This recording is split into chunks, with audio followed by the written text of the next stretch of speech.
Bueno, lo que ha sucedido en Davos, este foro económico mundial que reunió a jefes de Estado del mundo occidental, pues ha generado sin duda preocupación y ha generado miedo después de ver el comportamiento del presidente Trump de los Estados Unidos. Vamos a hablar de esto unos minutos, si me permite, con la doctora Ileana Rodríguez Santibáñez.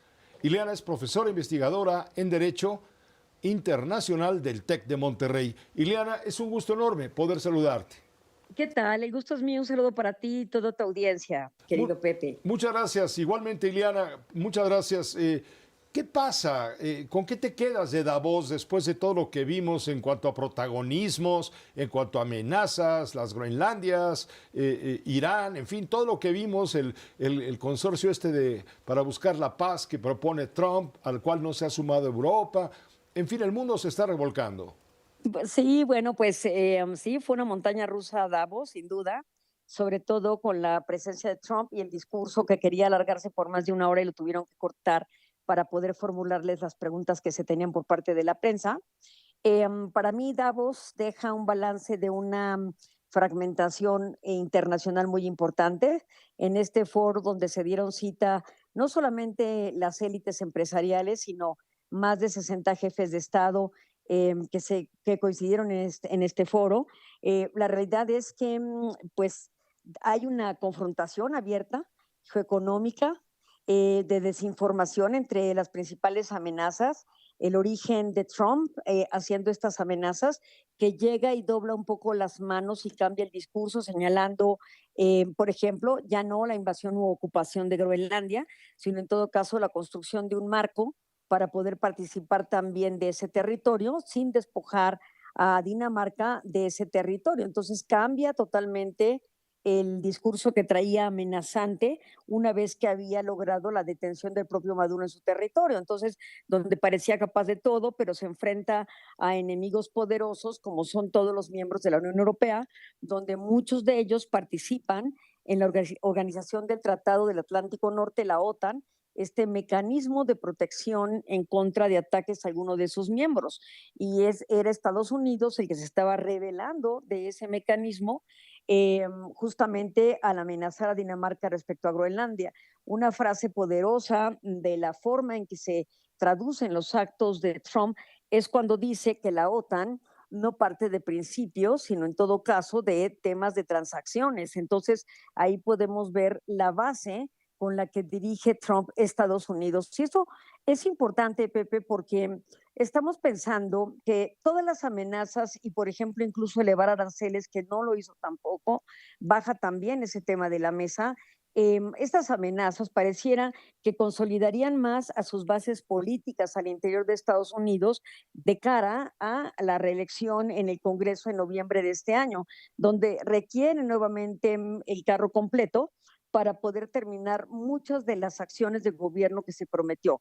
Entonces, aquí si revisamos las cifras de las distintas encuestadores en Estados Unidos, Gallup, por ejemplo, sitúa el margen de aprobación de Trump al interior de 36% y desaprobación hasta en un 60%.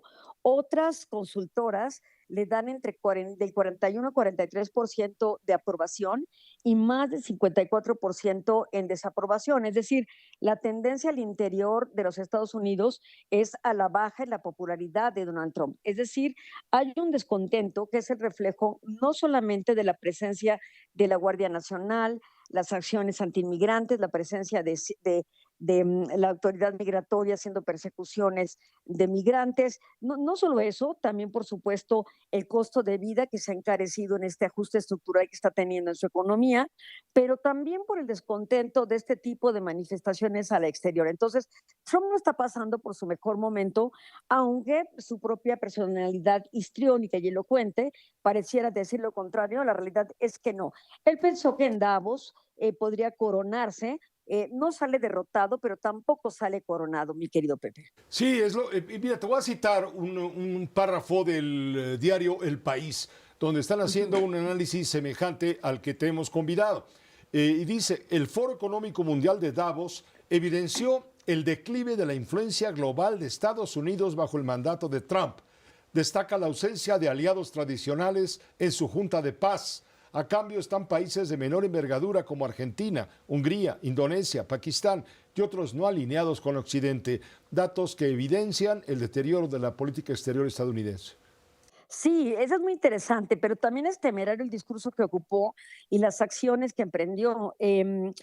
Por ejemplo, justamente el tratar de proponer, no de tratar, propuso un Consejo de Paz, que es una vía alternativa a la parálisis que sufre el Consejo de Seguridad de Naciones Unidas, que está en la peor de sus crisis en este momento, en el sentido de que no ha podido resolver muchos de los conflictos a nivel internacional, ni tener una capacidad muy activa. Pero eso es propio o es la proyección del Consejo de Seguridad que no ha tenido ninguna reforma y donde prevalecen todavía los 5 miembros permanentes, entre ellos, por ejemplo, Estados Unidos, Rusia y China, Francia y, por supuesto, la República Federal Rusa, ¿no? Entonces, lo que estoy diciendo es, el Consejo de Seguridad está paralizado, entonces llega Trump, crea un Consejo de Paz, lleva a cabo una convocatoria en Davos y de todos los países que participaron, solo 19 se suman y sin ningunear ninguna de sus capacidades económicas y políticas.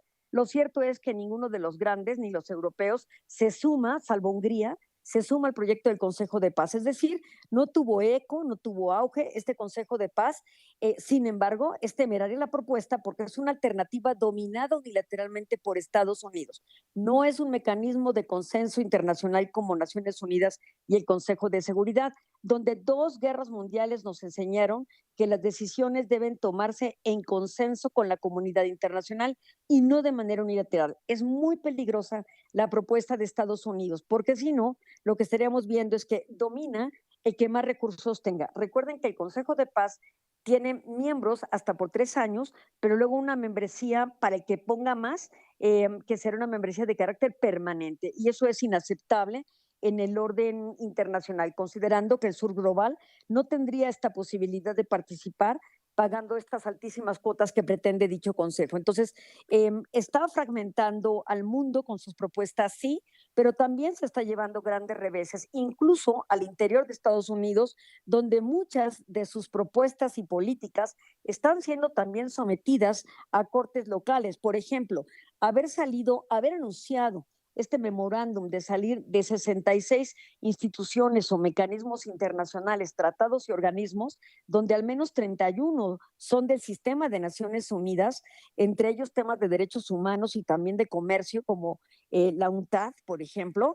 Entonces, no solamente es el retiro de Estados Unidos, sino lo que el Senado aprobó de estas instituciones, donde se requiere que sea el propio Senado el que retire la participación de Estados Unidos. Aquí Trump tiene un tema constitucional, se abrogó competencias que le corresponden al Senado y que iremos viendo poco a poco cómo se decantan estas querellas y dimensiones en el interior de Estados Unidos, donde Trump no logrará completar todos sus propósitos y agendas. Es decir, por todas partes está también teniendo él contrapeso. Sin embargo, pues sí, muestra una figura que lo que quiere es abandonar la doctrina del abandono, le decimos los internacionalistas, dejar todos estos foros para tener capacidad de negociación de acuerdo a su propio interés. Entonces, el foro de Davos, también hay que señalarlo, pues es creado por las élites, donde Oxfam, este organismo que mide también temas de riqueza y pobreza, nos dice que pese al discurso de cooperación de Davos, la concentración de riqueza sigue aumentando a gran velocidad y que se sigue ampliando la brecha justamente entre esta realidad de desigualdades que estamos observando con el ciudadano común. Entonces tampoco creamos a ciegas lo que dice Davos, donde esta desaceleración a nivel mundial y las amenazas con las políticas arancelarias, de sanciones, guerras narrativas, etcétera, porque también estamos viendo cómo estas élites se han seguido enriqueciendo al paso del tiempo y a mucha mayor velocidad que en el pasado. Pues muchas gracias, Ileana. Gracias por esta cátedra para poder entender los ecos de Davos, el Foro Económico Mundial celebrado esta semana en Suiza y que acaparó, por supuesto, a los titulares de los medios de comunicación mundiales. Muchas gracias, Ileana. Un privilegio estar contigo. Hasta pronto. El privilegio es nuestro. Ileana Rodríguez Santibáñez, profesora investigadora en Derecho Internacional del TEC de Monterrey. Hagamos una pausa.